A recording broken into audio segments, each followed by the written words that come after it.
মেলাঘর হ্রদ দেখার জন্য মেলাঘর ঋষি অরবিন্দ ক্লাবের সামনে এক ব্যক্তি বাইক রেখে হ্রদে যান। 10 মিনিটের মধ্যে হ্রদ থেকে এসে দেখেন নির্দিষ্ট স্থানে তারা বাইকটি নেই।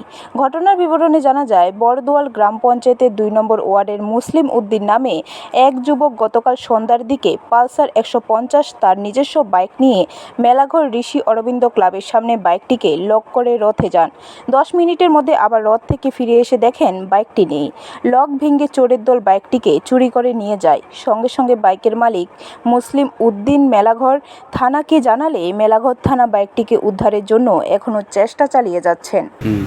তো আসার পর এদিকে আরও সাইকেল আছে, সাইকেলের সাথে তারপর আমার সাইকেলটার দিকে রাখছি, রেখে সাথে কোন জায়গায় রাখছিলেন? এদিকে সামনে। এদিকে বলতে ওই গাড়িটা আছে না, গাড়ির জায়গাটা। এটা কোনো ক্লাবের সামনে? হ্যাঁ, এটা ক্লাবের সামনে। কোন ক্লাবের সামনে? মেলাঘর জিসি অরবিন্দ ক্লাবের সামনে। ঋষি অরবিন্দ ক্লাবের সামনে। তো কটার দিকে আসলে তুমি কালকে? তো সন্ধ্যা 7:30টার দিকে। কি রথে আসলে? হ্যাঁ, রথে আসছিলাম। রথে আসছি বলতে যখন টিলা আমি ঘুরে বসছি না, আচ্ছা আচ্ছা, সাইকেলের দিকে রেখে যখন টিলাটা উঠতে সময় ডাউনটাতে আমি আবার ঘুরে বসছি, এসে দিয়ে সাইকেল নামে। তো মাঝখানে 10 মিনিটের টাইম। ব্যুরো রিপোর্ট, খবর ত্রিপুরা।